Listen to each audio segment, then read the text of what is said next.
It is 7:01. This is a regular Recording in progress. Meeting of the Finance Committee. I am Becky Grossman, chair of the committee, and at the start of the meeting, I am joined by, just looking in ward order, let's see, I see Councillor Malachy from Ward 3. I see Councillor Humphrey from Ward 5, Councillor Noel from Ward 6, and Councillor Kalis, Vice Chair of the Committee from Ward 8. We've just been joined by Councillor Gentile from Ward 4, and we're also joined by Councillor Laredo from Ward 7. Did I miss anyone? Okay. Our first item of the evening is 106-23, Her Honor the Mayor requesting authorization to appropriate $244,821.31 for homeless student transportation. We are joined by, and can you just please tell me how to pronounce your last name? Oh, if you could just unmute. I'm sorry, Amy Mistro. Mistro, is that correct? Yes, just like bistro. Got it. We are joined by Ms. Mistro from the Newton Public Schools. And if you could just take a second, introduce yourself, tell us your role, and introduce the item, we'd be very appreciative. Thank you. Of course. My name is Amy Mistro. I'm the Director of Business Operations for the Newton Public Schools, and I am with you tonight to answer any questions if you have about the materials submitted. There is in the packet a memo from November 17th, which actually went in front of school committee on February 6th and was approved, which details the source of both the foster care and McKinney-Vento reimbursements, which we have requested reimbursement from the state and received the dollar amounts as described from the years described. They have been verified as having been certified through the free cash process. And at this time, we are requesting transfer to the schools. Thank you. I know that we had a different item before us maybe in November that was related. And Mr. Rosenfield, maybe you're going to talk to us about this. Yeah. If you could help us clarify that situation and this situation. Yes, thank you very much. So the item, I believe, Councilor Grossman, that you're thinking of is item 435-22 back in October of last year. That was submitted by the school committee to finance for a little over $60,000. The $400,000, or excuse me, the $244,000 that you see here includes that $60,000. The item in October was voted 8-0 by finance to hold it. And then it was resubmitted tonight with everything included for that $244,000. Right. And I recall with the other item that essentially it needed to go back before some other proper channels and come back to us. So my understanding is that other docket item needs a no action necessary on a future agenda to Yes, please. clear the two.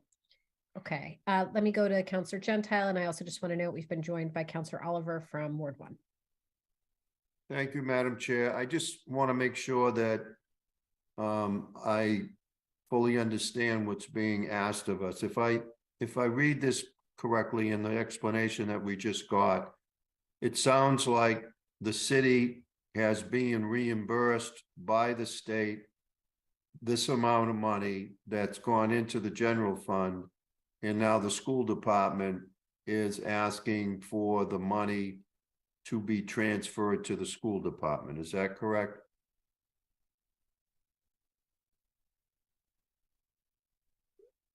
I see some nods, but if somebody could just answer. I guess that's for Would Perry. like me to that would be answer helpful. that. Oh, was that you, Mr. Curley? I'm sorry. Yes. Go ahead.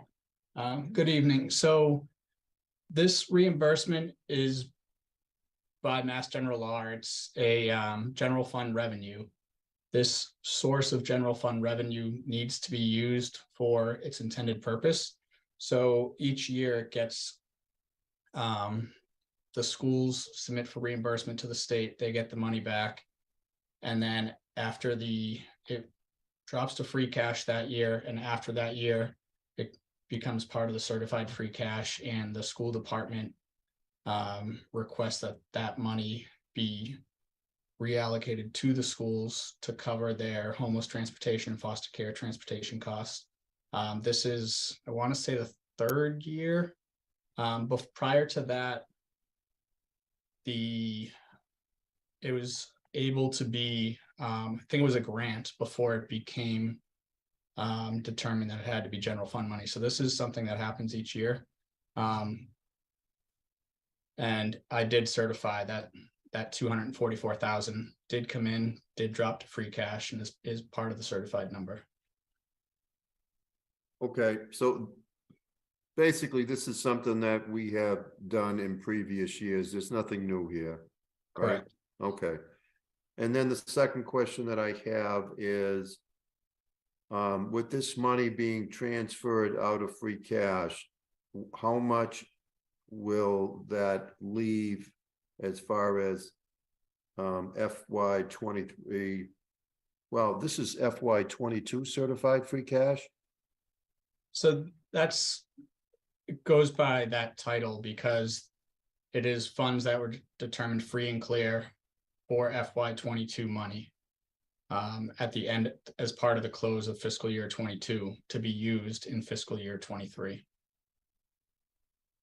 Okay, And the total available if this 244 passes would be 23,843,115.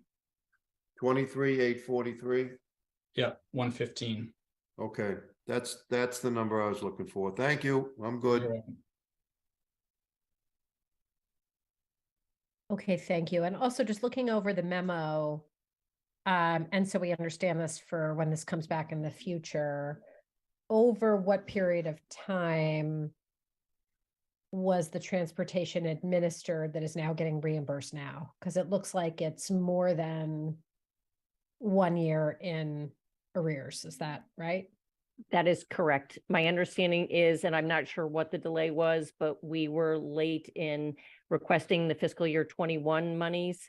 And it looks like the McKinney-Vento for the 21 year, we didn't get until the 22 fiscal year. So it took longer to be certified in the free cash process. It is our hope to be able to do this annually going forward. So this is essentially representing 2 years worth of Yeah. transportation? Okay. Yes. Counselor Laredo. Thank you, Madam Chair. Just a quick follow-up to Mr. Curley. I think in response to Counselor Gentile's question, you said there was 23 million currently in free cash? So if this item passes, there's currently 24,087,936. If this item passes, there will be 23,843,115. And just so I'm clear, that's in addition to what's being held in the overlay fund for the Eversource settlement? Yes, That's they are. separate, right? They are completely independent of each Okay. other. I just wanted some clarity on that. Thank you very much. You're welcome. Do we have other questions? Comments? Is there a motion on this item? Move approval. Counselor Maliki, did you want to comment? Hold on, you're muted, Counselor Maliki. Yeah, I remember when this came up before that there was a confusion on the timing of it. So essentially, we incurred the expenses in fiscal year, school year, whatever. And here, I guess we're talking about FY 21 and 22, and we get reimbursed.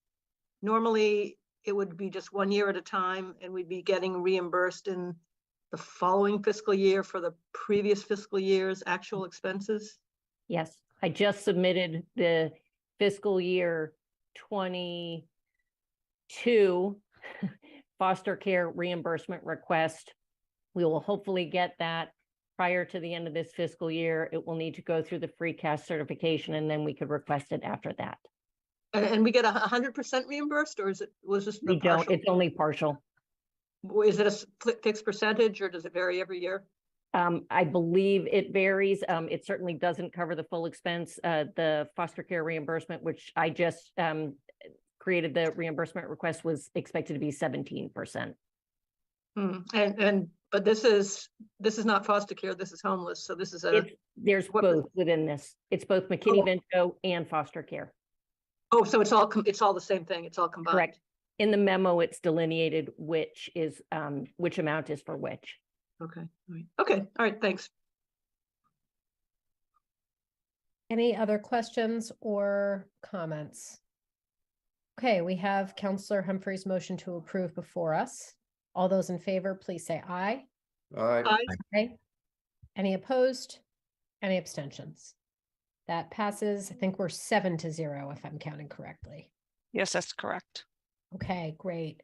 Thank you very much, Ms. you Mistro. all. Really appreciate it. And Ms. Delaney, I know that we're sort of in a fluid clerk's situation with the committee at the moment, but if you could help me remember to put the other docket item from October on a future agenda so that we can NAM that would be really helpful.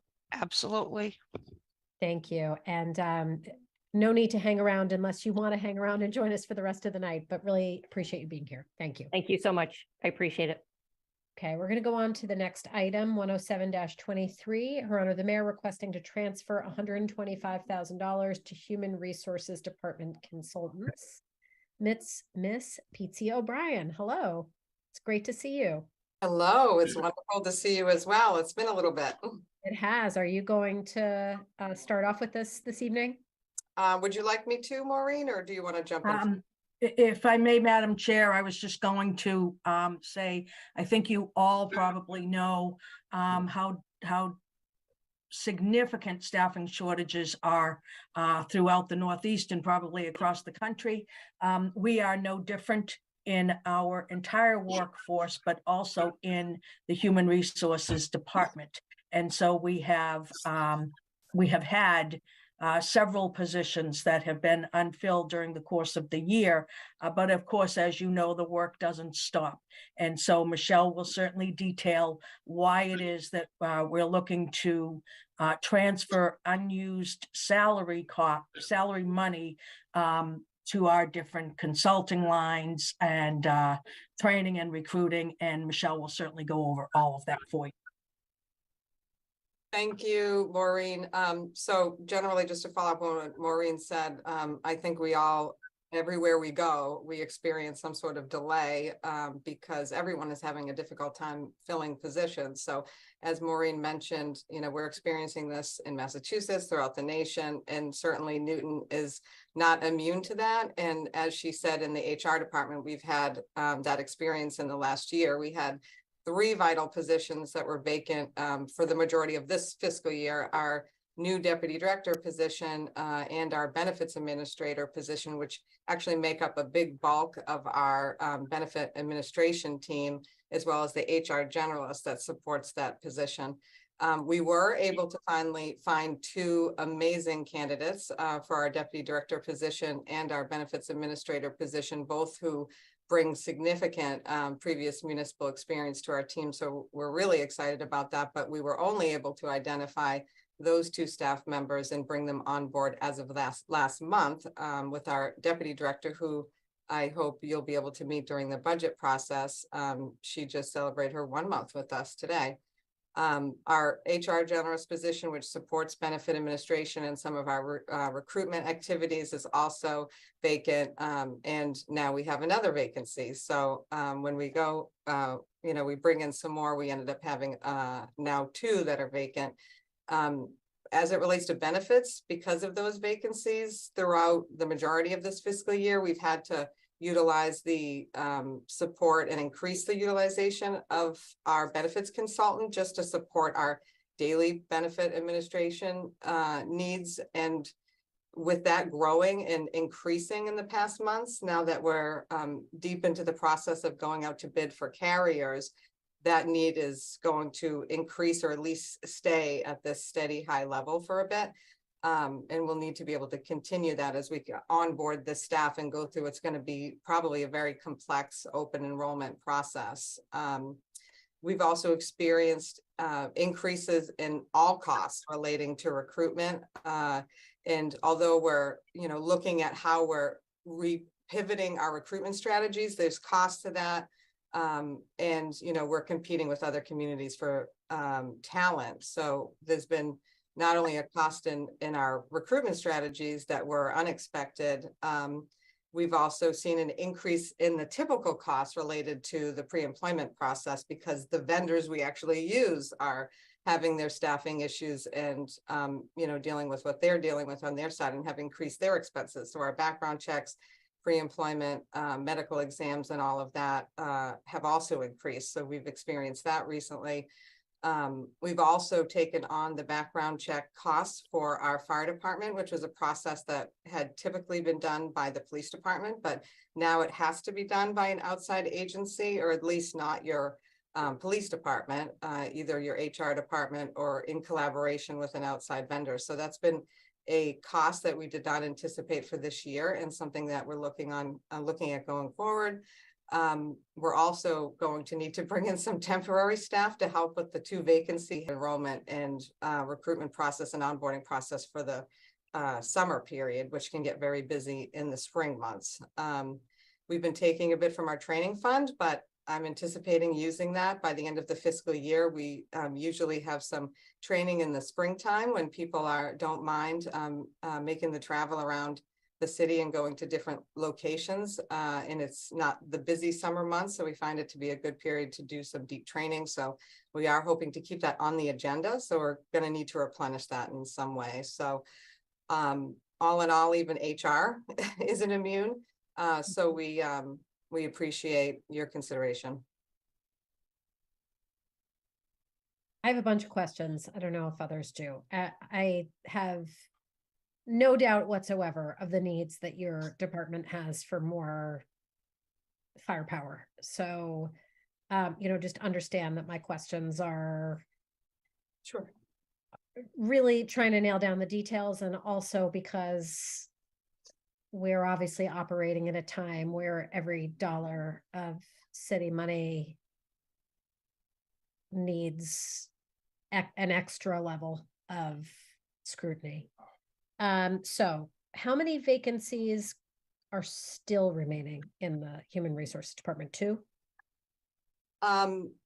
We have 2. One of our employees just moved on last week. So we were down to 1 because we had 3 vacant, filled 2 of those. So we were down to 1 and then got another. So we have 2 vacant as of this week.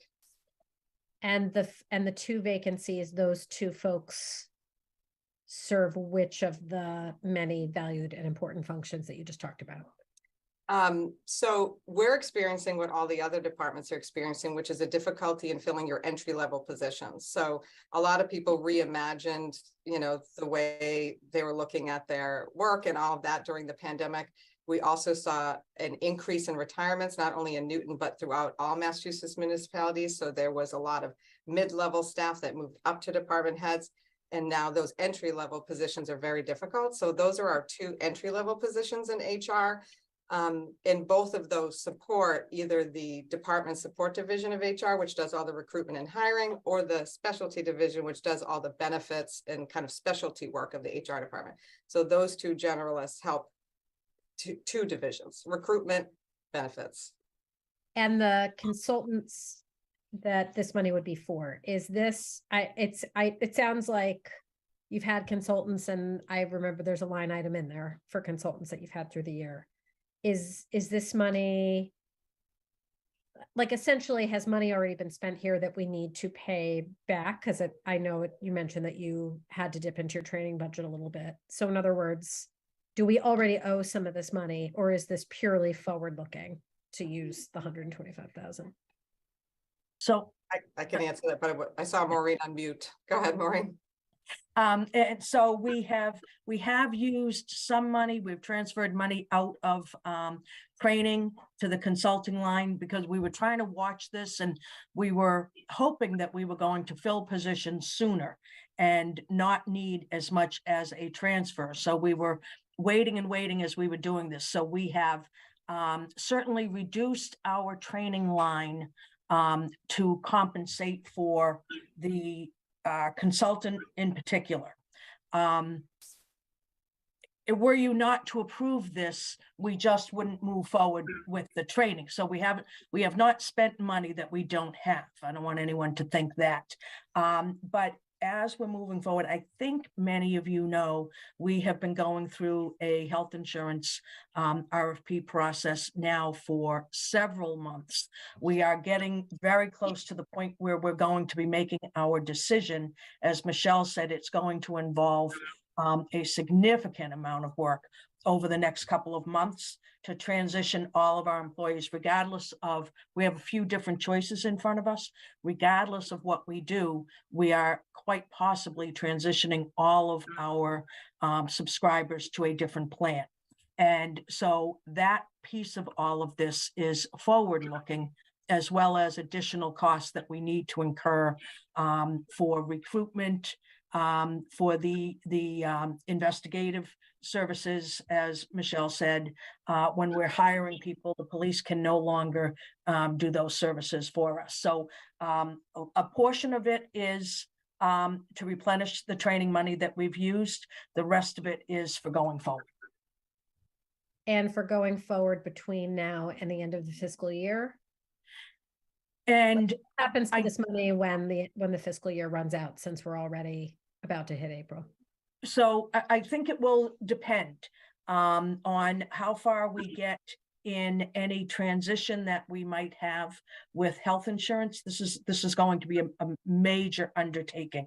So I could see us carrying some of this money forward to make sure that we have personnel in place, temporary personnel, maybe through a temp agency, which is why we're moving it down to the consulting line.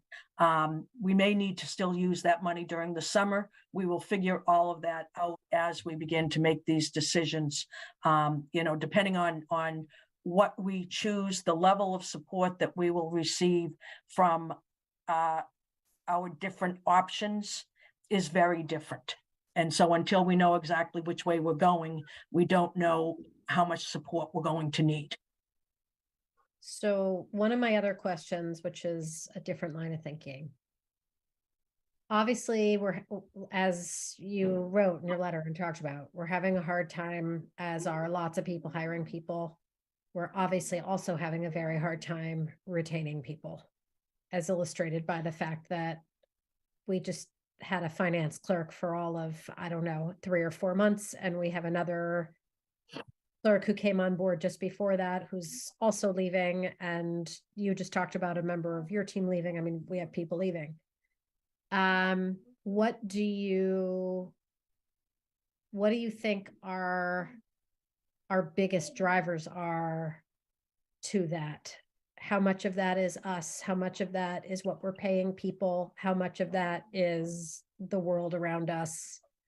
And all this, for me, feeds into a much larger picture, which is obviously our override was just unsuccessful. We're entering a belt tightening period. And I suspect that we aren't paying people enough along those lines. So that's just so you know where my head is at, and also in anticipation of what I think is going to be a really challenging couple months ahead as we enter the budget process. And after that, I'll turn it over to others. Thanks. So if I may, Madam Chair, if I can begin that answer and then turn it over to Michelle. I think, quite possibly several different drivers, depending on which type of position we're looking at. Some of our positions where we pay very comparable wages. Some of them we are on the low end. And so with some of this, as we're working on recruitment and figuring out how we really go out and attract personnel who are going to come and stay and be happy and stay employed with the city for several years. Life isn't like it used to be, that people come for their entire career and stay with the city. But it would certainly be nice if we were getting 5, 7, 10 years out of people.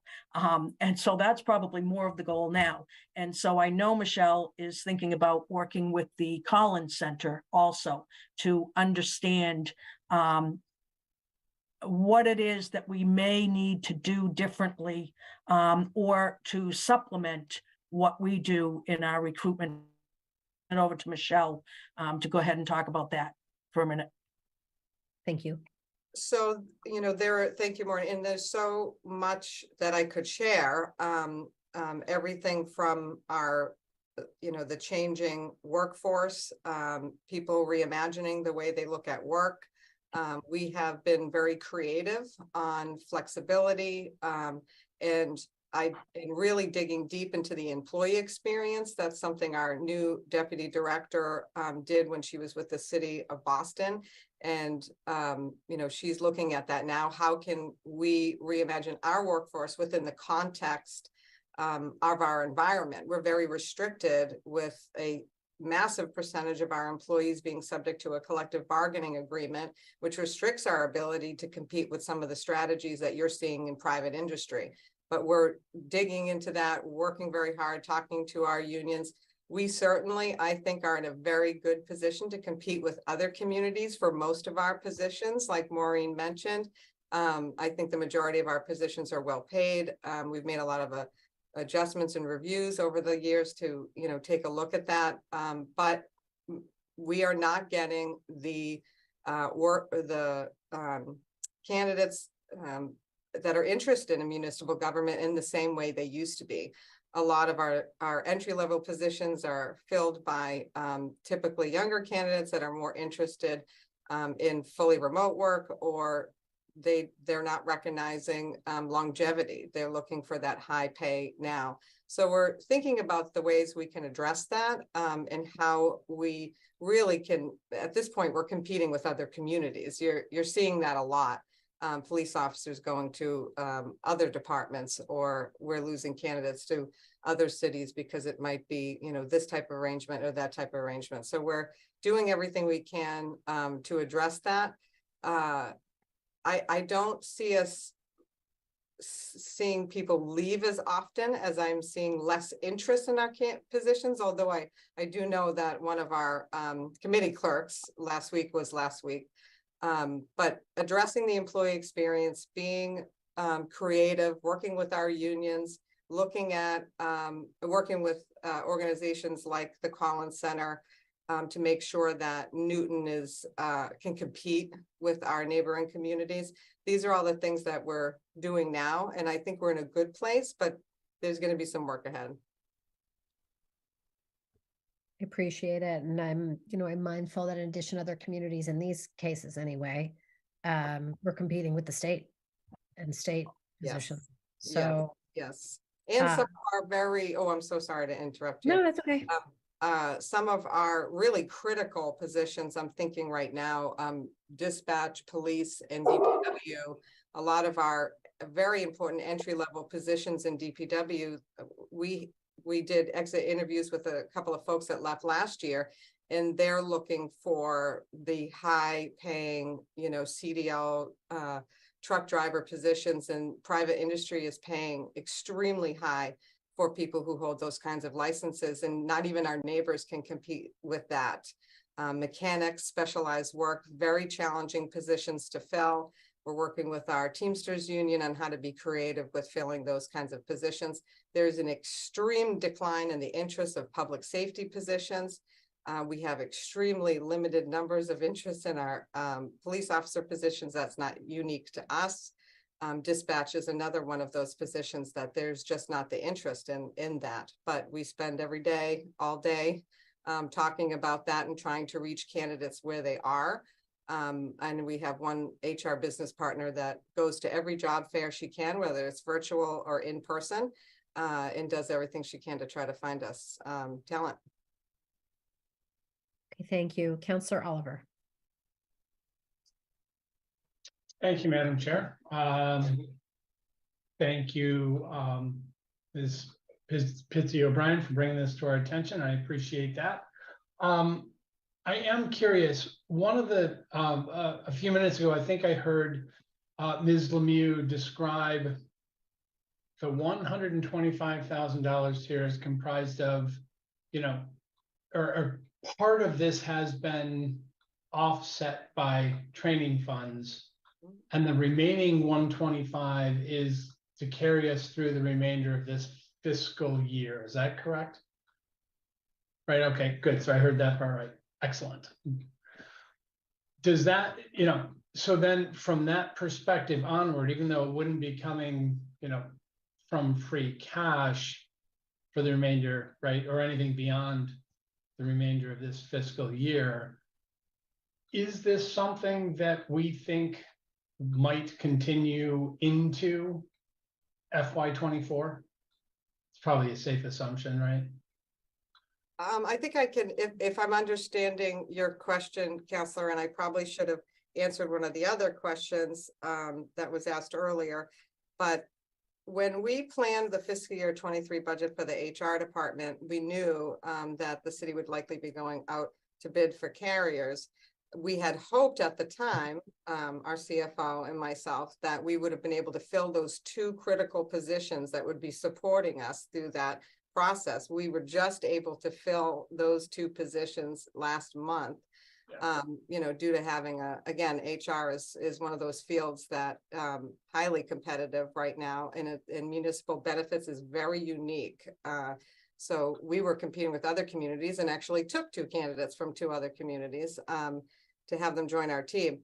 But as we've gone through this process, we've also come to learn after having set that budget that our open enrollment process and our benefit administration process is going to be heavy no matter what we do, because as you may know, Tufts and Harvard Pilgrim are joining companies, and there's going to be a process to ensure that our employees are transitioned appropriately, data and everything is done appropriately. So that need was to have consulting help us was much higher than we anticipated, not only because we were not able to fill the position, but also because of these changes that we're seeing ahead of us.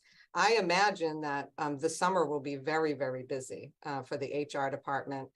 There's a lot of work that goes into this process in the next 2 months, really, but well into July, as well as, spending the summer with whatever we decide to do with the city, preparing all of the changes. So all of our employees and retirees have all the information that they need, and we can begin September fresh, which is when we roll out a lot of our employee, events and things like that relating to benefits. So I imagine there will be a need that goes beyond July 1st, but getting us through the next 2 months is extremely critical. Sure. Yeah. And don't mistake my question. I'm seeking to understand because this, Of course, I completely understand the need to keep to keep things moving through the system, so to speak. So that being the case, and this is just, I'm curious, is the expense from the contractor significantly higher than what we would have otherwise been paying staff? I'm assuming that's the case, but well, when you think, I would probably say it nets out because of the cost of benefits, but certainly we did not expect to have our benefits consultant working as much as she has had to because of our inability to fill certain positions, at least until recently. Maureen, I didn't know if you want to add something there. Make sure that everybody understands that the reason that we're here tonight, in the end, we may or we may not spend as much money as we otherwise would have had we had the positions filled. But because of the limitations of our legal level of control, because we budgeted all of the money in salaries that we did, we need to be able to move it to the controllable expenditures. Right. So it's not that we are necessarily going to be spending more money. This is taking money that we had in the HR department salary line items and moving it so that we can have other personnel accomplish the work. I just want to interject And there's one clarifying thing, Ms. Lemieux, given the legal level of control point. Is it the case that if we were to not approve this money would drop to free cash? Yes. Okay, Councillor Oliver, continue. no, I appreciate the clarification, and Ms. Lemieux, I appreciate your last comment there. That kind of that just clicked in for me. All right, thank you both. I really appreciate it. Super helpful. That's all I have. Thank you, Madam Chair. Okay. Do we have any other comments or questions? Okay, Councillor Malachy?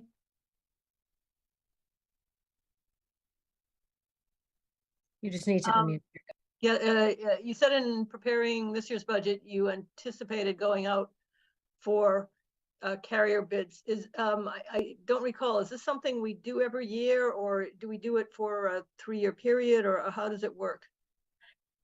I will be happy to answer that. I've been here, it'll be 13 years next month. We have not done it in the entire time that I have been here. Anytime, I think, going out and looking at your health insurance programs and looking to potentially make changes is a difficult process. When you are self-insured, it is a massive process. And so what we have done through the years is we have certainly made plan design changes with our employees, but we have kept the same 2 carriers. This was really to take a look at, are there either carriers out there that could provide us with the same level of service, but for perhaps a better cost? Or are there new strategies out there for controlling expenses that, you know, we just haven't been employing up to this point? So this will most probably be, I think we wrote it as a 1-year contract with 2 1-year extensions. So we've written it as a 3-year contract. However, my hope and expectation is that this is probably more of a, you know, as long as everything is going well, 5 to 7 year arrangement. We should be going out to bid more often than, you know, every 13 or 15 years. But COVID came in the middle of all of it, and yet, you know, a few things that put us a little behind the 8 ball in doing it. And were the 2 carriers Harvard, Pilgrim, and Tufts? And now they're one, so we wanted to get competitive bids, basically? We would have been doing this anyway if they had not merged. When they announced their merger, because they were our 2 incumbents, we didn't want to do this until they, you know, had a sense of what they were doing with the companies and what their platform was going to be. But we have certainly been waiting, I guess is probably the right word to use, for the last couple of years for the timing to be right for us to put this together. And as I think we said, we began this process back in July or August. So this is taking us a year to even go through the process of getting the bids and making the decision. And that's why, you know, we keep saying there's a tremendous amount of work ahead of us. And because we're self-insured, they're basically bidding on administering the plan. Is that? That and their contracted rates with the providers. Oh, right. And so that's really where all the money is.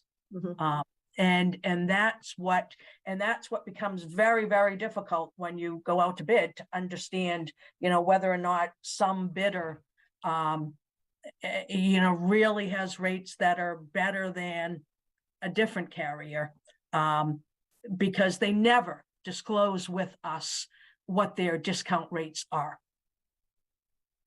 They guard that very closely.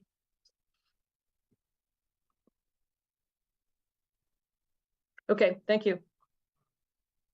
Thanks. Councillor Noel, I saw your hand up. Did you want to speak? You're good. Okay.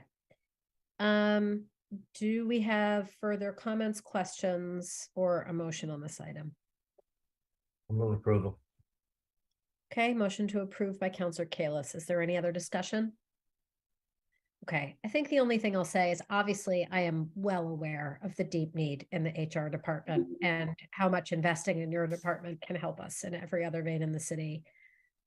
I am really struggling right now about where we are financially as a city and what is coming before us in the next couple months and the kinds of trade-offs that we're all going to be asked to make. So I guess this is my way of saying, you all, I am looking for every spare dollar that we have and where it can go. And I'm of course going to support this need, but I think this is going to get difficult. So any other comments, questions, or discussion? All right, seeing none, all those in favor, please say aye. Aye. Aye. Opposed?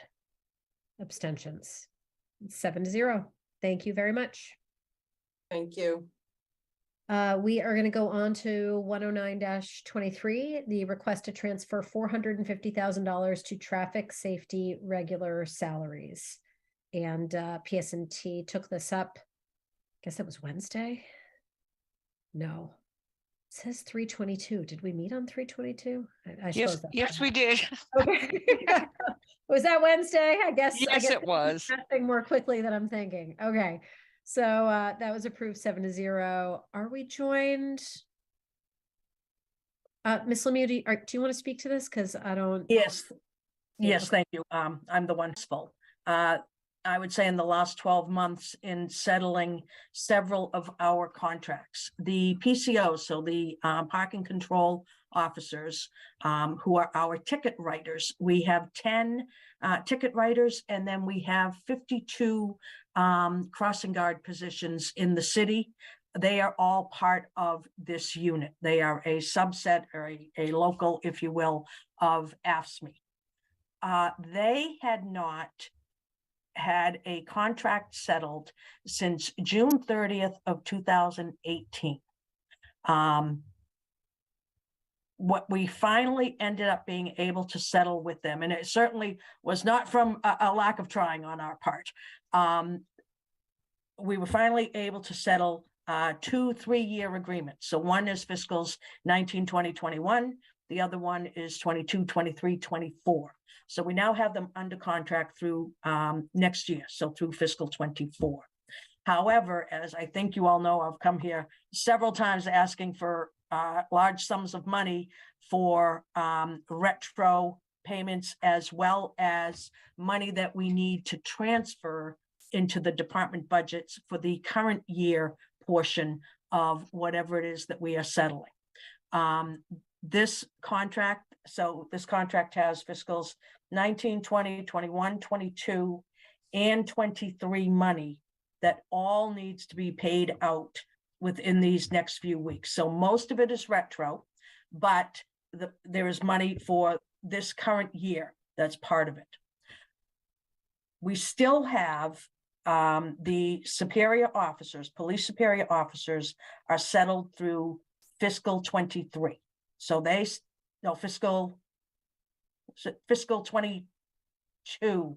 I think Perry, excuse me, Madam Chair, if I can just ask Perry, which year do we have superiors done through?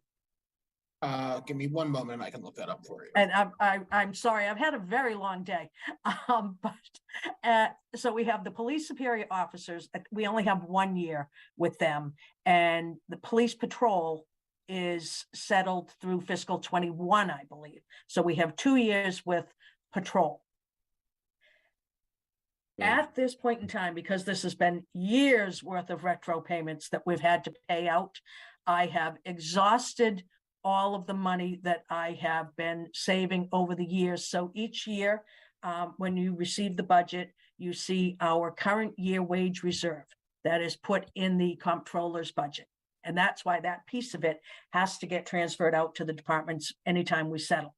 We also calculate each year by person, by union, for any contracts that are not settled, what we anticipate we will settle at.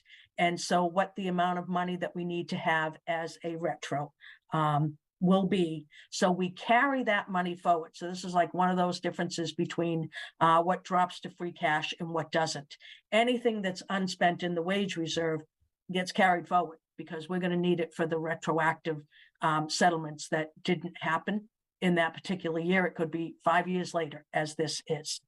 Over the course of time, because we had so many contracts that it took us a long time to settle, what has happened is we have not had enough money in the retroactivity to probably account for the bulk of the overtime that we have spent in these last 5 years. So it's not necessarily the PCOs at all, just that they are the last ones coming to the well. So this is something that has been looming on the horizon. It was just a matter of when we got to a point where I had exhausted the current year wage reserve and need to supplement it with free cash. So what's in front of you tonight is we had about 400 and I don't have it in front of me, either 402 or 407,000 remaining in our wage reserve. We need about 450 to pay out the retroactivity for this. And so we're asking you not only for the transfer from the wage reserve, but for the allocation of, I forget if it was 45 or whatever, from budget reserve. So not free cash, from budget reserve. So that's this particular one. Just before, because I certainly, I think you'll probably have questions. The reason that I mentioned the 2 police contracts in the beginning, we will be coming forward to you within the next month or so, asking to take some of our free cash and set it aside for the retroactive payments that we will owe our 2 police unions. And again, as I say, it's not always the one that's in front of you when I have to do something like this, but it's that they're the last ones coming to the well, and the well do that. But that will be our intent as we move forward, is to make sure that we have some approximation of what we think we will owe as a result of overtime. So that's, so this particular docket item is mostly from wage reserve, a little bit from budget reserve. But I just want to make sure that you all understand we will be coming forward because we have now exhausted our wage reserve.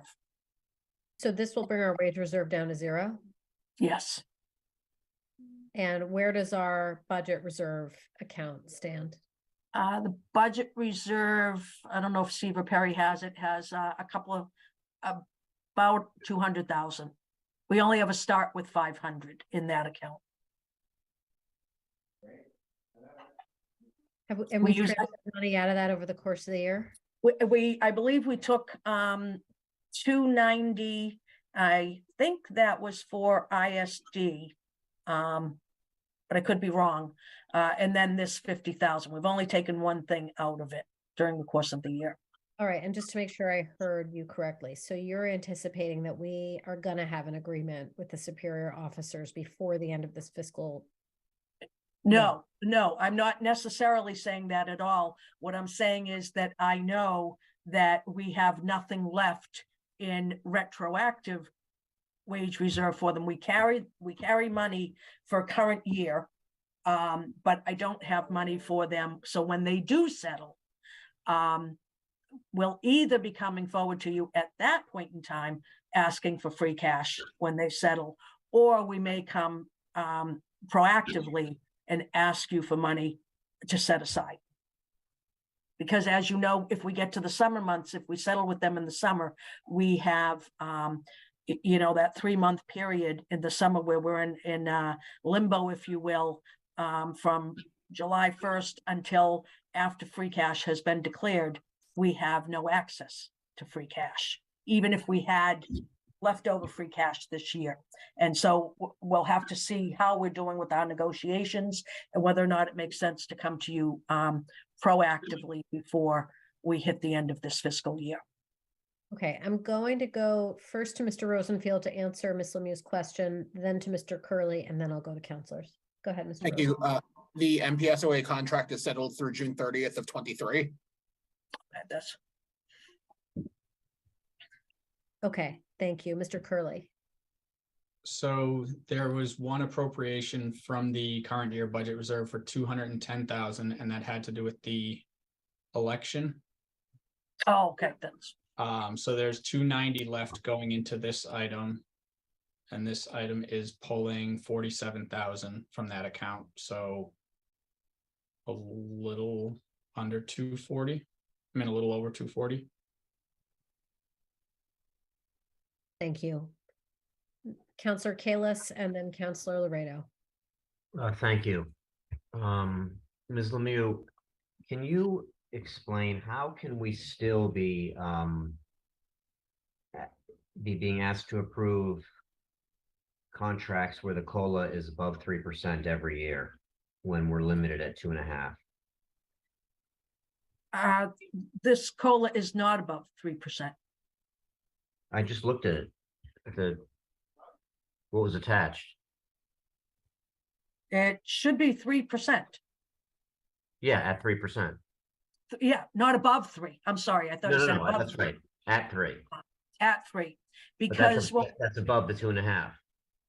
So when we do these calculations, we take into account how many people are stepping in each union and how many don't. And I also assign an attrition number to all of our different union groups, if you will. This particular union has I think they might have one person who is stepping. It's a very different type of organization. And so all they get is the COLA. The crossing guards only get, only step once every 5 years. So there's not much stepping happening there either. And so when we take into, I assume about a 1% attrition rate for any given union. So if we know that our budget is going to increase by whatever it is, 3.4%, 3.5%, whatever that number is, between the steps, the COLAs, and netting out attrition, I make sure that we certainly stay within our means. The attrition is incredibly important. The savings from attrition, I should say, because if people leave and they're at the top step of their union grid, many of our union contracts do not allow us to hire people in higher than a certain step. So police and fire has to be step 1. Our AFSCME people, it's step 3. So depending on the union, we have different agreements, but most of the time when we have someone who retires or even resigns, we're backfilling them if it's a union position with somebody who's making less money than they were. Yeah, you I remember this from last year or a year before. You just helped me remember. So that was all very helpful. And the 3%, does it apply to everybody, just regardless of their tenure? Yes. Okay. It's still These, hurting. you know, with unions, to be honest, I mean, you know, these are union contracts. Our unions certainly don't allow us to differentiate, you know, for merit or for, that's what they get, longevity payments. That's where they get something, you know, if they've been here much longer with us. But as far as the COLAs are concerned, you know, there aren't different COLAs for different years of service. Yeah. Okay. Thank you. Thank you. Councilor Laredo. Thank you, Madam Chair. So Ms. Lemieux, first of all, I'm extraordinarily sensitive to the fact that if you have ongoing collective bargaining negotiations, you don't want to reveal too much about what you are reserving, because that gives away your strategy. But ballpark for us, if you would, of the 23+ million in free cash, how much do you think you're going to have to move over to the wage reserve? I'm thinking about $1,250,000. Okay, so you're still going to have over 22 million in free Oh, cash. yes, yes. Okay. That's helpful. Second, a suggestion, and since I'm not in this committee, it's easy for me to make it.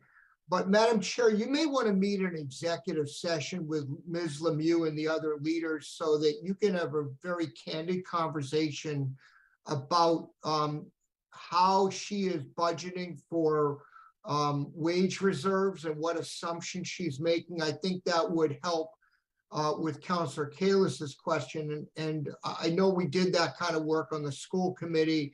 And I think it's proper to do it in executive session because it's collective bargaining related. So just a thought, but I think it will give the council through this committee, which is charged with oversight here, a better understanding of Ms. Lemieux's strategy and how that fits into the overall city finances. Thank you. I'm always happy to have any conversation like that. So I think, Ms. Lemieux, it really ought to be an executive session so that the absolutely.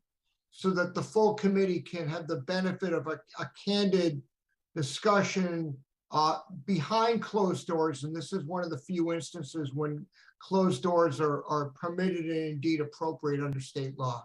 Thank you. Thanks, Councilor Laredo. Councilor Gentile. Thank you. Just one point or question first on the wage reserve.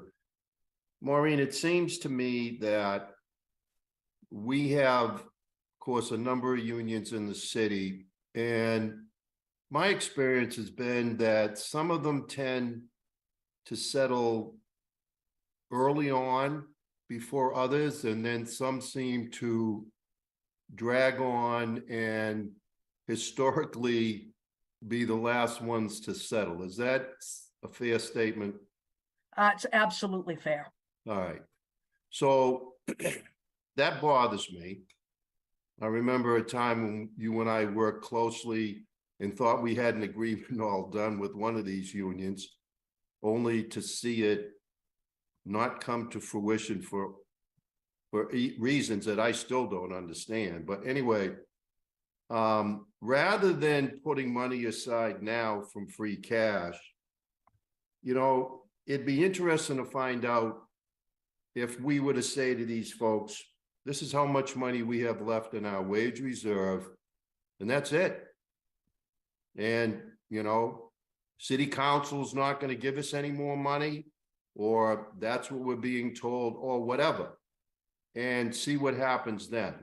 Because I think once in a while, you need to maybe put the hammer down a little bit. So if you were to decide to do that,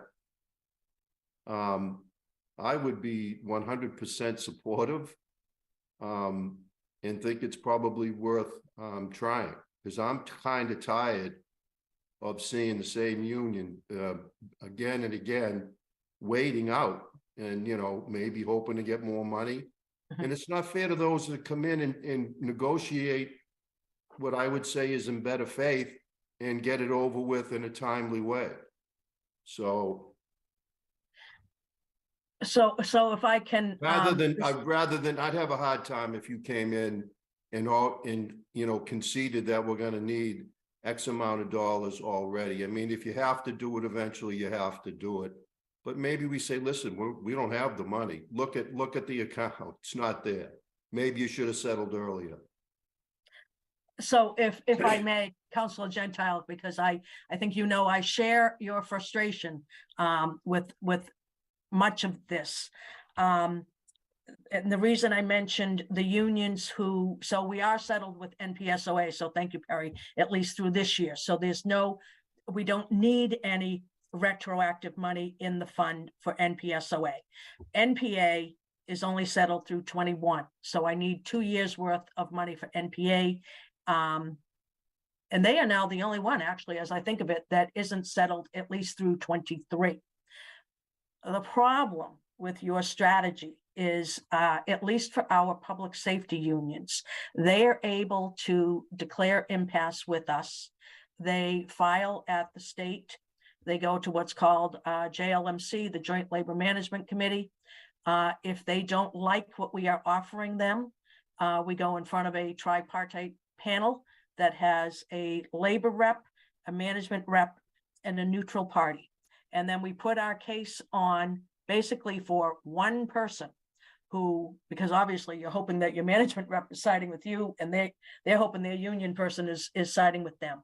So this one person that's selected by the state ends up deciding how much we are going to give them for raises. And so they not only compare what our pattern was over those years, they also compare, you know, what other surrounding communities were. So where we might be able to say that that's a strategy for some of the other unions. And that's why, to be quite honest, that's why you see some of these contracts taking so long to settle. We try to treat whoever we settle with first as fairly and give them as much as we expect we're going to give everybody else down the line. So I don't understand the trying to wait it out, because it's not as if we have more money as time goes on. But we try to be fair to everybody. But when it comes to the public safety unions, they will go and they will get an arbitration award. Us. And so I can assure you, we will be paying raises to the ones who are left. So I understand that they have that process available to them, because I know it, we've almost have, but I don't know, has it ever gotten to that point where it went all the way to where So the contract that you and I worked on by a panel, and I will tell you that they walked away with less money than we had on the table when you and I were working together. Okay, well, that maybe would work in our favor. And I'm not saying that this is these, that I got some brilliant idea or strategy. It's just that sometimes those that are more reasonable, they should be rewarded for, for working collaboratively with, with the city.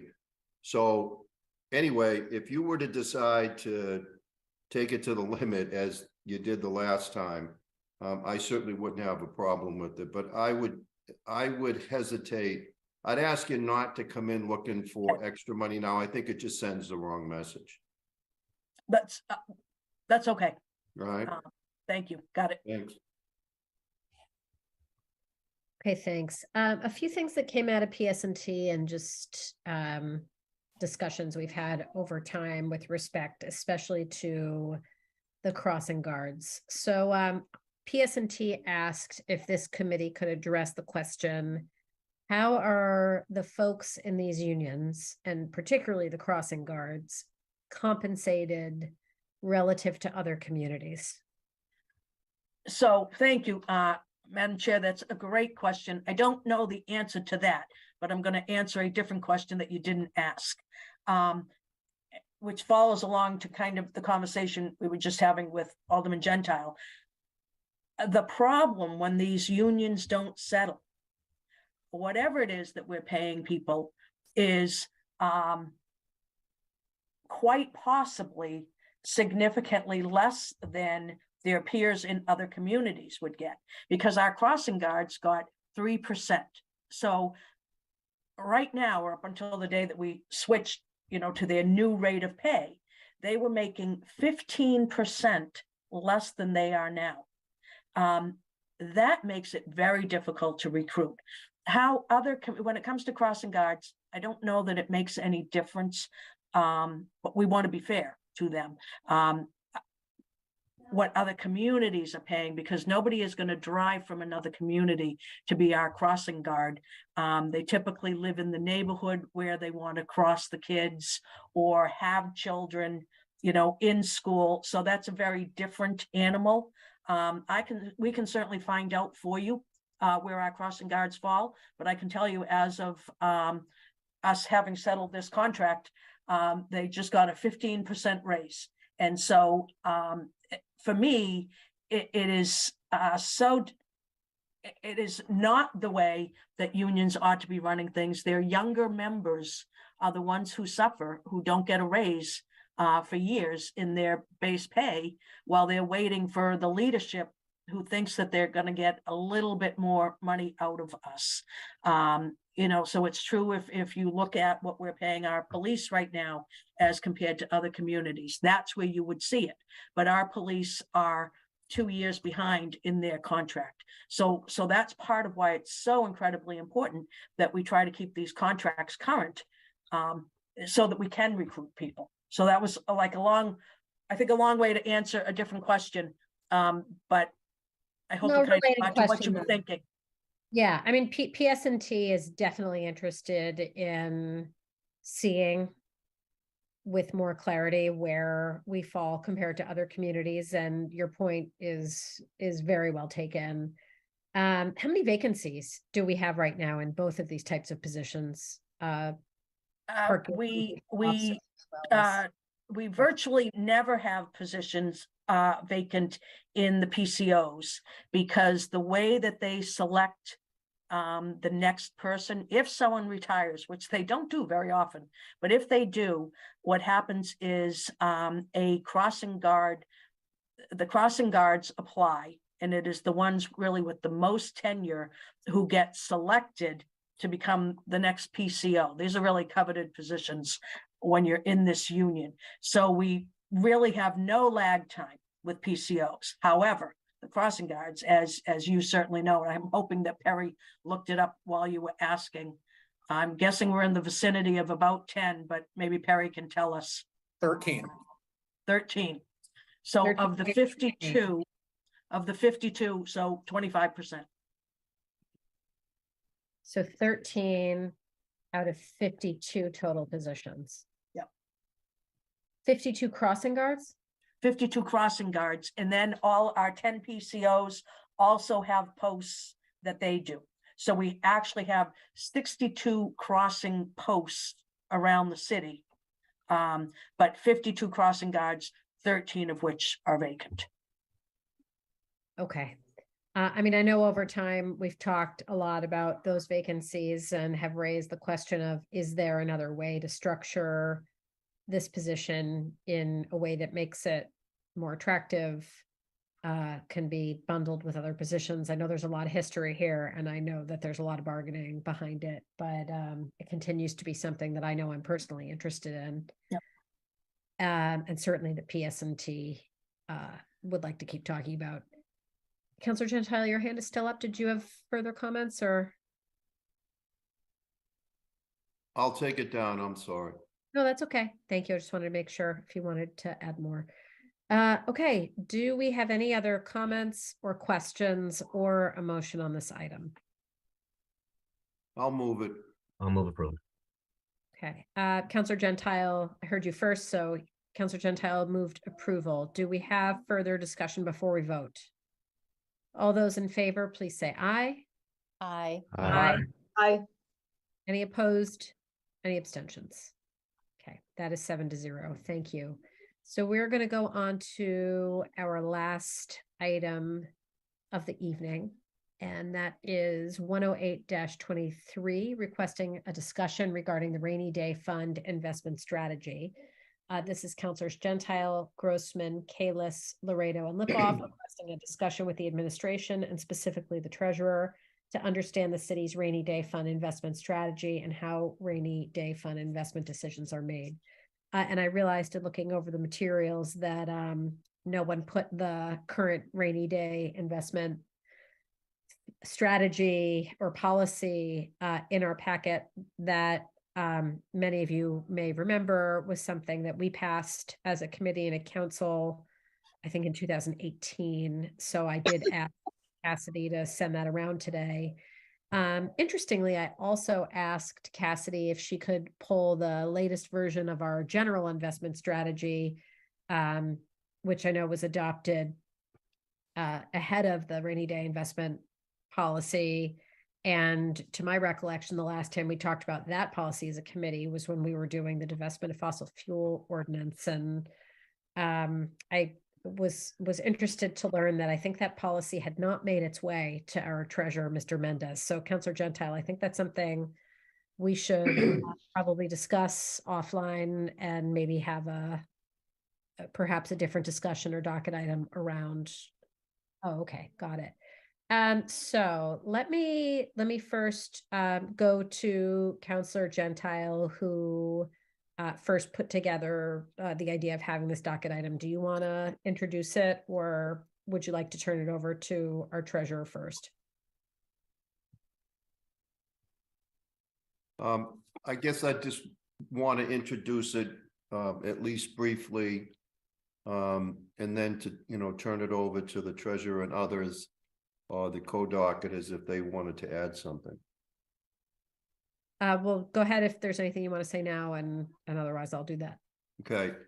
So there's a couple of things that I want to be extremely clear on at the outset.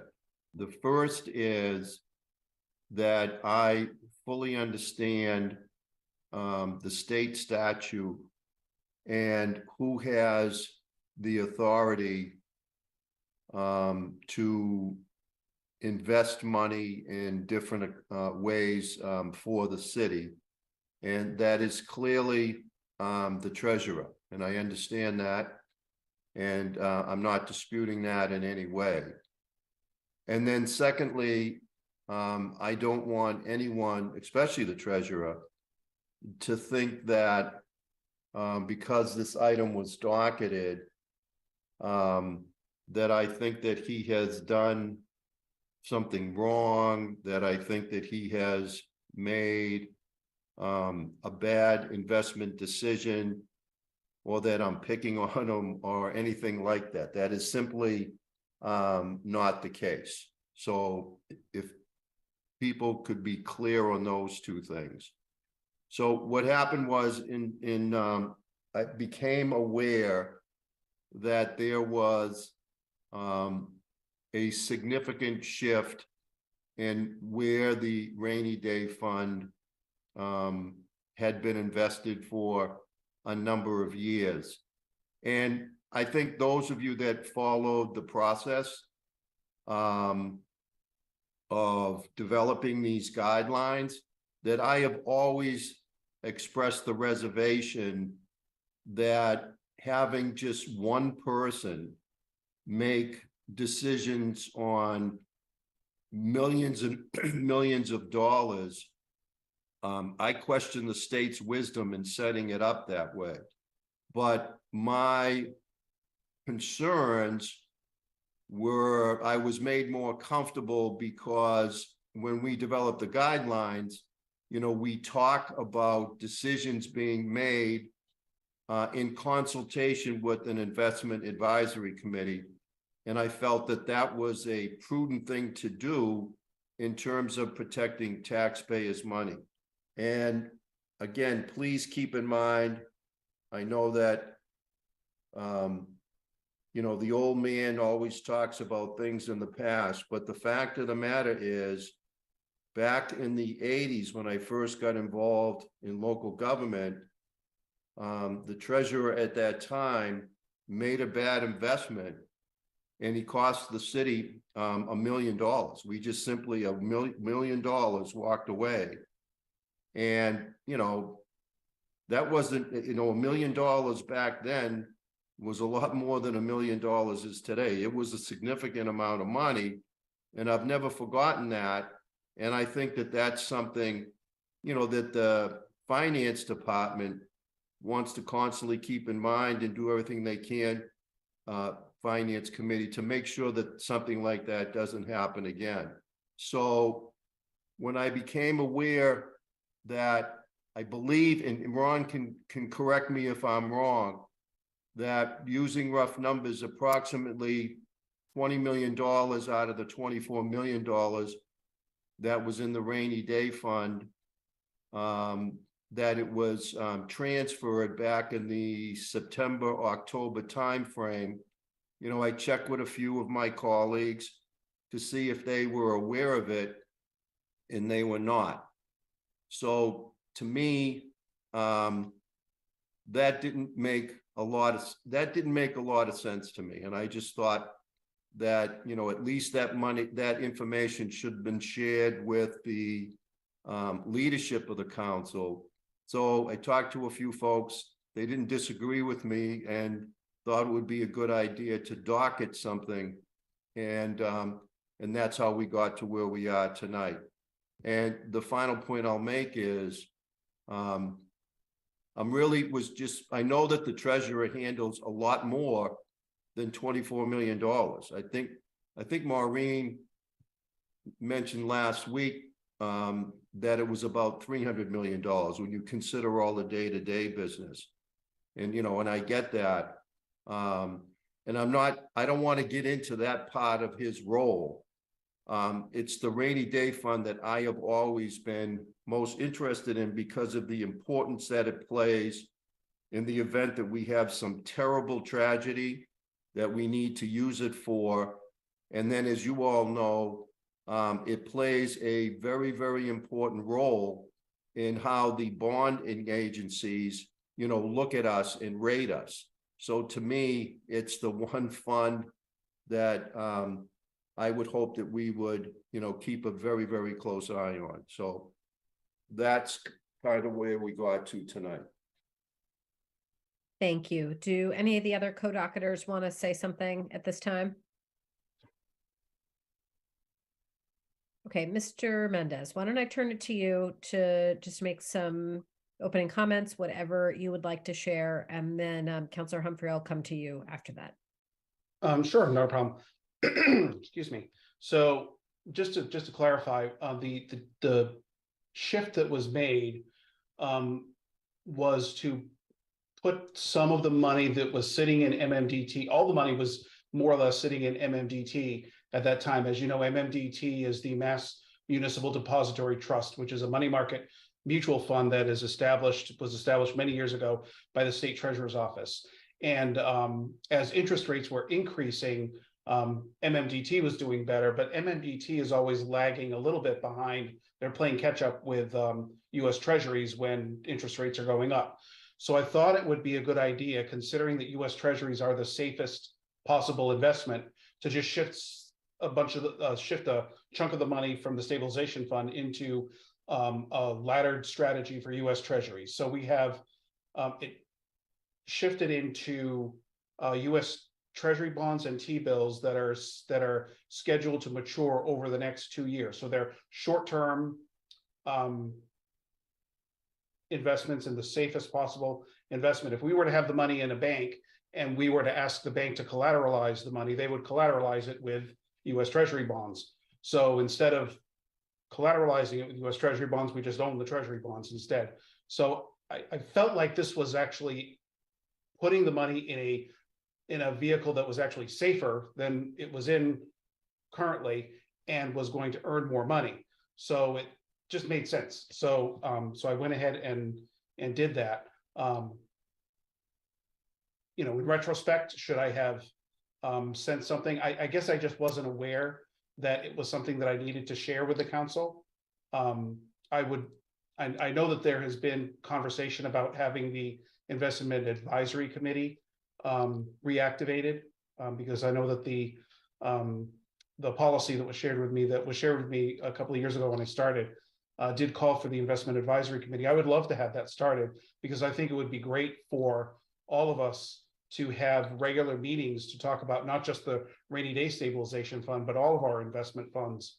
The only other thing I would point out is the other thing that's in the back of my mind when I'm thinking specifically about the stabilization fund is the requirement that the stabilization fund has to be 5% of the operating budget.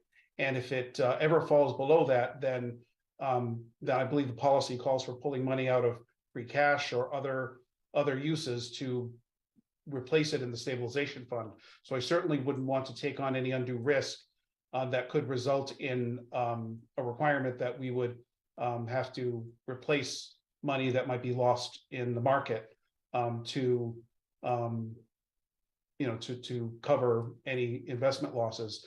And I just think if looking at what the market has done recently, because we do have a lot of funds invested in trust funds invested in the market. The market's not been doing well the last number of months. And if we had the stabilization fund in that kind of a strategy, we would be having a conversation about how to replace, losses. So, there certainly is a balance that we have to strike with the stabilization fund. And I think that's what I've been able to do with regard to these funds. So at the risk of going on and on, I'll yield back, I guess, is the, I don't know if that's the appropriate term.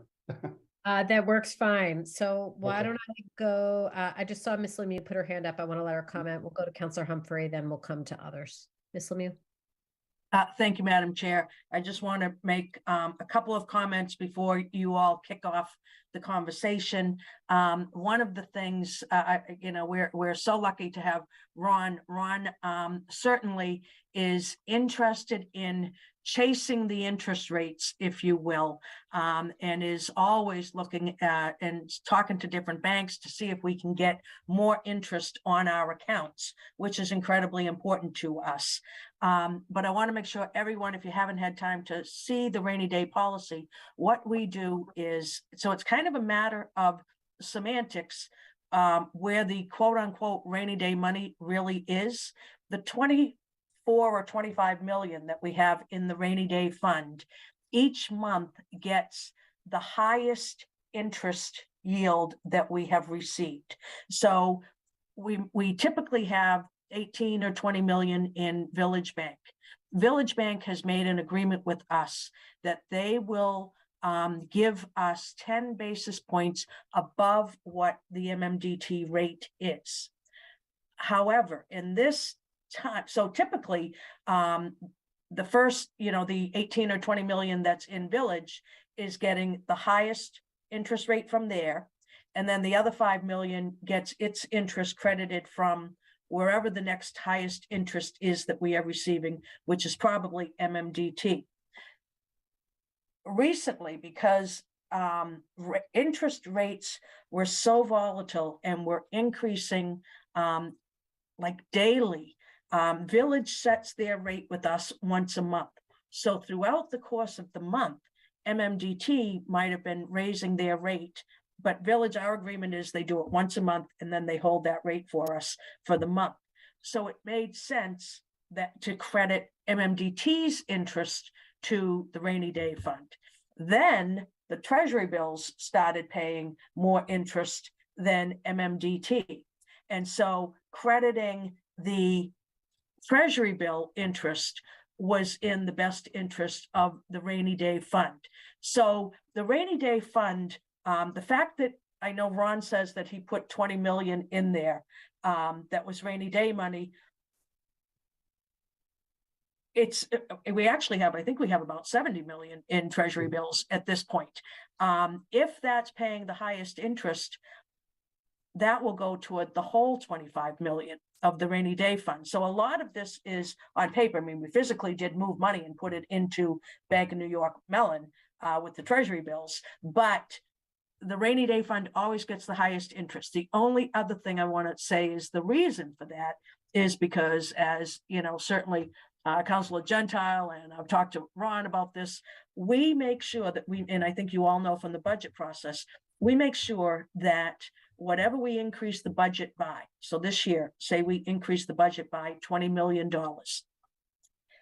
we need to take 5% of whatever that increase is and add it to the rainy day fund for July 1st. So we will start the year off at our 5% of our fiscal year budget. We do that every year. We've come to you, Finance, many, many times over the course of time since we've set that up. Whatever interest we can earn, especially in this time, that lowers the amount of money that we have to take from free cash and set aside to make sure that the rainy day fund now has 5% of our budget. It's the only fund that we have that we keep it at a level that's based on our budget. So we don't come to you for any other funds looking to do that for the rainy day. So I just want to make sure that everybody who isn't as familiar with the rainy day fund knows that the goal is to put, obviously to always keep our money safe, but to then put the highest interest toward the rainy day investment, because that minimizes what we have to come to you looking for in April or May as our appropriation to the next year's interest, next year's 5% of the rainy day fund. So I just wanted to clarify those two things before you all begin your deliberations. Okay, thank you. Councilor Humphrey. Thank you, Madam Chair. So I know this committee has been asking and receiving pretty detailed answers, as was just alluded to, on the rainy day stabilization fund every year that I've been on this committee. So I didn't want to be too redundant, but I did have one question, especially in light of some of the things that had just come up. We've heard in the past that this fund is essentially for covering the unknown unknowns rather than the known unknowns. However, is there really a credible scenario where the city would be forced to tap the rainy day stabilization fund because there's no other source of emergency assistance, but also in that same scenario, we are actually able to quickly and at face value convert those fund investments to cash? I can certainly begin that answer. I always have thought since the time that we started this fund, I always expected that it would be a weather event that would, potentially be the worst thing that we would encounter. I mean, all of us have seen what Mississippi looks like with the tornadoes that happened down there. I always thought that it would be some catastrophic weather event where we needed to get our hands on our money quickly to, I don't know, rebuild or some facility or whatever might happen. I don't think any of us imagined the pandemic coming along.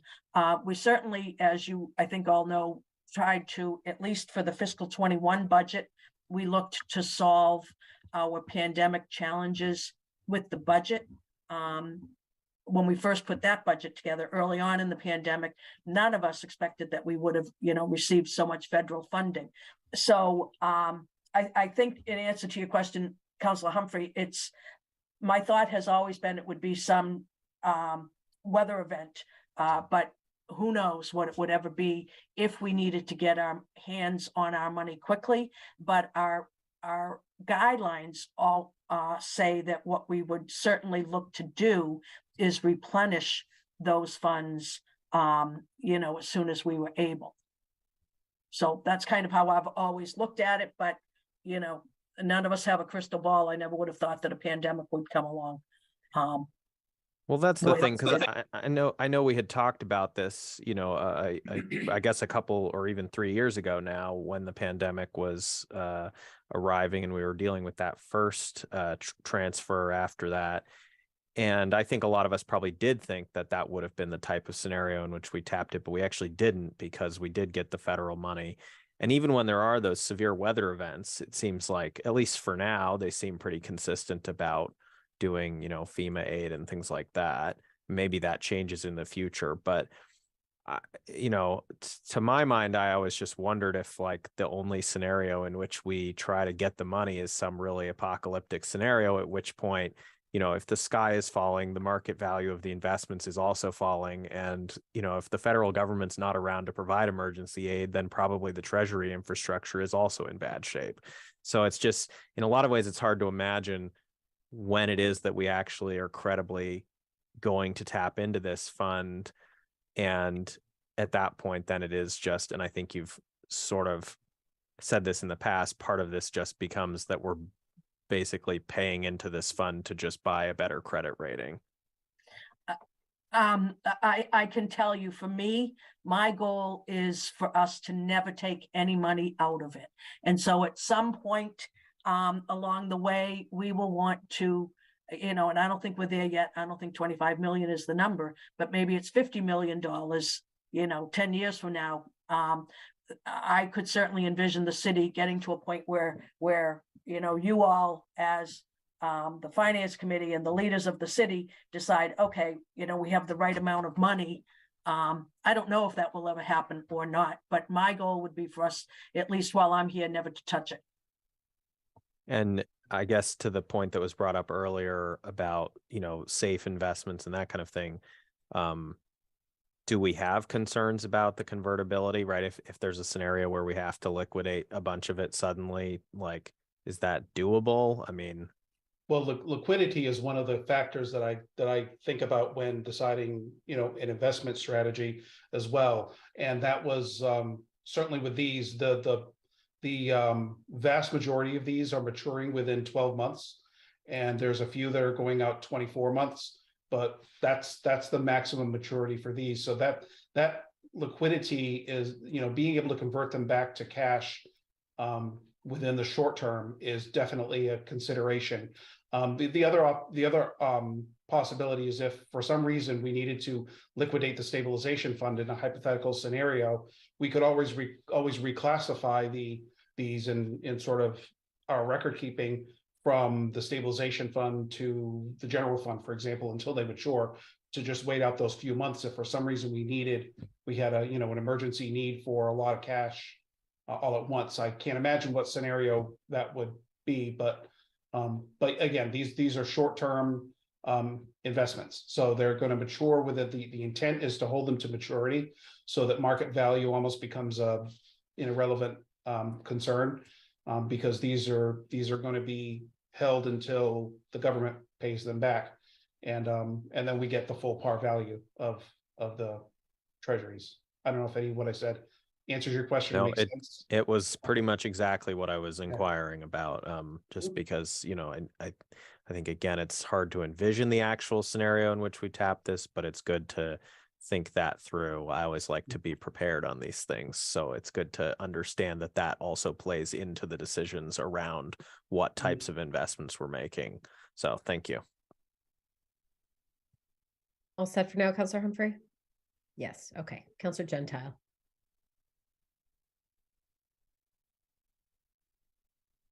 So I have several questions, and I'm just going to sort of run through them, and a lot of them's for me to just either get to refresh my memory, or I'm just not 100% sure. So just bear with me, because I think these are things that are important, and I want to make sure I have them straight. The first thing is, I think there is some good news in all of this, because in a note that I got from Ron and asking about the treasuries and so forth, he's estimating that we'll be getting about a 5.2% return on a lot of the money that he shifted. If you do round numbers, and we know we have over $24 million in the account, then we should have, if things continue as they are or projected, we should hopefully have enough money in interest so that we don't have to use any operating funds to get to that 5% number. And Maureen, doesn't that appear to be the case? Actually, the last I looked at it, I thought we might need a few $100,000. If we go up by 20 million, it's $1 million that we need to add to it. When I looked at it, I thought we would probably end the year with 500,000 or 600,000 total, because we weren't getting this kind of interest early on in the year. So my expectation was that we would still need to come to you for something in the $400,000 or $500,000 range, but not the $1 million range. We've only had, I want to say, a couple of years where we have, I think we had 1 year where we didn't ask for any money, that we actually made what we needed. But I always measure it really closely and only come and ask for what it is that we're going to need. But I think I don't know, Ron, I saw you nodding a minute ago, if you concur, but I think we're probably going to land in the 500,000 or 600,000 range for interest. That sounds about right. As of January 31st, we have posted $384,000 already received as of January 31st. And that still leaves another 5 months left to earn money. So that sounds about right. And you are right. The first 3 months of the fiscal year, we were still at those really low rates. So we're really only in this strategy for about 3/4 of the year this year. So we got $75,000 in November, $74,000 in December, and $100,000 in January. And we got 5 more months coming. So if you keep trending the way that you are, and this is why I was careful to, to make a case that I wasn't criticizing your decision. I mean, the decision has just started to play out big time. So if we continue to get $100,000 for the next 5 months, we're going to be in pretty good damn shape, is all that I'm saying. All right. Yep. All right. We agree with you. We will be asking you for much less money than we have in recent years. So I know this is about rainy day, but I have to ask, in Maureen, you mentioned that we have maybe $70 million in T-bills, and maybe that's the answer. But we have, and I'm going to ask Steve to give you the number. We have a significant amount of money in our tax overlay account. Steve, how much is there currently? 31.6 million. All right. Where is that money? Or how is the returns that we're getting? It's it's interesting to me about this, I always thought we had, this pocket of money here, rainy day stabilization, we have this pocket there. But what you said earlier, Maureen, is it doesn't work that way. I mean, and I'm glad to hear the higher interest goes to rainy day. So we have $31 million more money in our tax overlay account. So how is that money invested, or how is our overall investments being returned to that account? That is actually a part of what I just my own terminology, I call it the general fund investment pool. That is the general fund and any other funds that are not required to be segregated. The stabilization fund is one of those that it has to accrue its own interest, but a fund like the overlay fund doesn't keep its own interest. The interest that's earned on that money is part of the interest income that is earned in the general fund. So that's the short answer of where that goes. I don't know if there's any elaboration, Maureen, that you would want to give on that. No, that's exactly it. So where you will see we have to date, I think it's well over 4 million this year that we've earned on our interest for all the other accounts. That's why I say to you, rainy day is obviously the only one that we come and we have a certain percentage we keep it at. It's also the one that at least of the funds that we deal with. Now, the Chafin Fund, the Scoville Fund, those are all completely different, and they get their interest. But all of our general fund interest is what you see, and what this year will certainly be driving a lot of the surplus revenue that we would expect to have will be all of our general fund interest that is certainly higher than what we ever would, predicted last year when we put the budget together. Okay, so the money doesn't come directly back into the tax overlay, it's just that general fund, okay? That answers that. Ron, we have this in our investment guidelines, and I'm sure you're familiar with this. We have this third requirement or strategy. And for instance, 1 year T-bills are fine. In the first third accounting of the fund, 2 year T-bills are in the middle third of the accounting. And you don't have to necessarily answer that right now, but are you confident that where the money is today, the moves that you made, that we are satisfying the requirements of the rainy day fund guidelines? Yeah, what I did with these treasuries, the T-bills and T-bonds, if they're short-term bonds, is I laddered them, which means I laddered them into a 24-month strategy, which basically means that I bought 24. I'll just use the term T-bills. I bought 24 T-bills. One of them expired in 1 month. One of them expires in 2 months. The third one expires in 3 months, all the way to 24 months. And then every time one matures, you replace it with a 24 months, so that you always have 12 of those in 1 year, 12 of those are in 2 year. And then there's a segment of the stabilization fund that if I'm thinking about it the way I'm thinking about it, that is just not in the T-bills at all. There's the rest of it that's still sitting at MMDT, earning that interest rate. So it more or less falls into this tier 1, tier 2, tier 3 strategy. Okay. So 2 short excerpts from our guidelines, because I think we need to get back to reinstituting our investment advisory group, as you said, and I'm glad to hear that, what you had to say about working with those folks. In one section, it says the selection of financial institutions and brokers, dealers authorized to engage in transactions with the city of Newton shall be at the sole discretion of the treasurer in consultation with the investment advisory committee.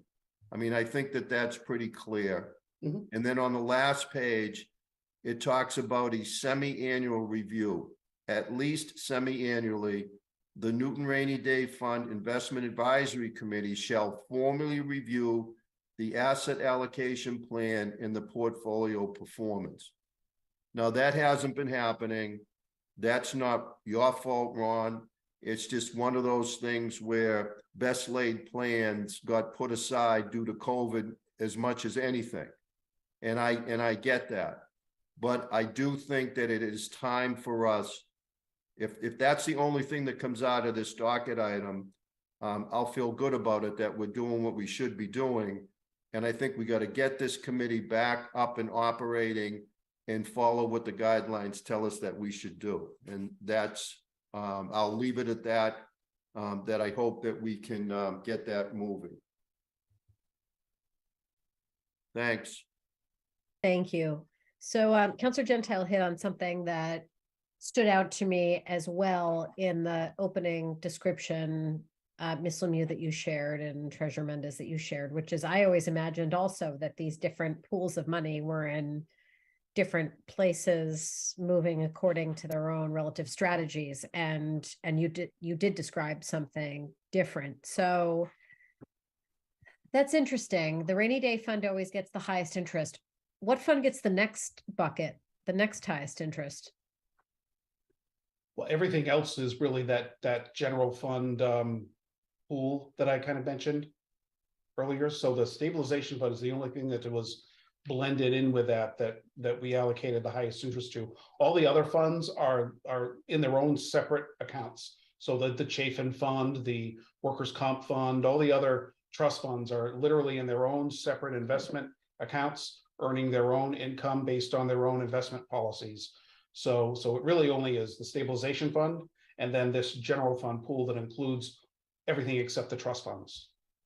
So the stabilization fund, for example, or the overlay funds and even free cash, if they generate significant interest from a budgetary perspective, where does that interest show up the next year? It shows up in the in interest income in the general fund. And that gets allocated how? I mean, it doesn't just sit in like where is it sitting? Do we deploy it? What do we do with it? Sure, it's a general fund receipt. It's like any other general fund receipt. It gets it becomes part of the budget estimate for the following year. So it's one of the revenue items that is considered when the budget is set in the next year. Okay, that's what I was trying to get at. Ms. Lemieux, did you want to add to that? No, I think Ron hit on it. Each year, so depending on where we think interest rates are going. Now, obviously, I'm always very conservative with what I project for interest income. But, depending on what's happening with our investments, with the market, with what we think the Feds are going to do with interest rates, we take all of that into account. But it's part of almost like anything else, motor vehicle excise tax, all the different things that we have in our revenues, building permits, interest income is aligned just like that, that we set a budget each year for. Okay. I definitely think the Councillor Gentile's point about the Investment Advisory Committee is really well taken. And as I mentioned in the beginning, I think dusting off our other investment policy for non-rainy day investments and figuring out where that stands is also important, because it came to my attention today that in the transition to Mr. Mendez becoming our treasurer, it seems like did not get passed from our previous treasurer to today. And I think that bears a separate conversation. Councillor Humphrey? Thank you. Just continuing directly off of what you just said a moment ago and what Councillor Gentile had said before, this is quite minor, but the web page on the city website for the Financial Audit Advisory Committee, all of the related subcommittees, everything other than the meeting materials links from last year, everything is way out of date. I mean, some of it is links to stuff from 2012 as the most recent things. So again, that's just a very minor thing, but I would suggest that at some point somebody get around to looking into making sure that those are the latest and greatest documents. Like, I don't know, for example, who the current membership is of some of these committees or subcommittees, because it's not updated on the website. Thank you. Everyone's that was on the Investment Advisory Committee, their term of office is expired. That I can tell you. Yeah, I think this would be a regeneration effort with probably some new folks. And I think one of the questions I'm leaving with is how to go about moving forward on that. Councilor Laredo, let me go to you and then. So in response to that thought, Chair Grossman, I'd suggest you hold this item and have it come back in say 2 to 3 months. And in that time, hopefully the Investment Advisory Committee is reconstituted and is actually met. I think 2 to 3 months, given what we're about to step into, is going to be. Then go to August or even September if that's more palatable. I understand everyone's got a lot of work, but you know, my personal experience, if you want to get it done, you put a deadline to it, and then if you need to push that off a little bit, you do it. But it seems to me it's a very sound idea, absolutely not critical or meant as a criticism of Mr. Mendez's work. It's just, you know, why not? We have some really smart folks in the city. Let's use them. Thank you. Sorry, I didn't mean to turn my video off. I was trying to unmute there. Do we have others who wish to comment and contribute to this discussion right now? Okay. I'll move hold. Okay, we have a motion to hold by Councilor Gentile. Do we have any other discussion? Okay, I think the last thing I'll say is it seems to me, co-docketers, that we should probably get together at some point with our treasurer and try to figure out the actionable next steps to get the Investment Advisory Committee going. Does that sound reasonable? Yep. I'm seeing nods. Okay, that said, all those in favor of hold, please say aye. Aye. Aye. Any opposed? Any abstentions? That concludes our work for this evening. Thank you, everyone. And Treasurer Mendez, thank you for joining and sharing all that this evening. We appreciate it. Yeah, Thank absolutely. you, everyone. Have a good night. Night.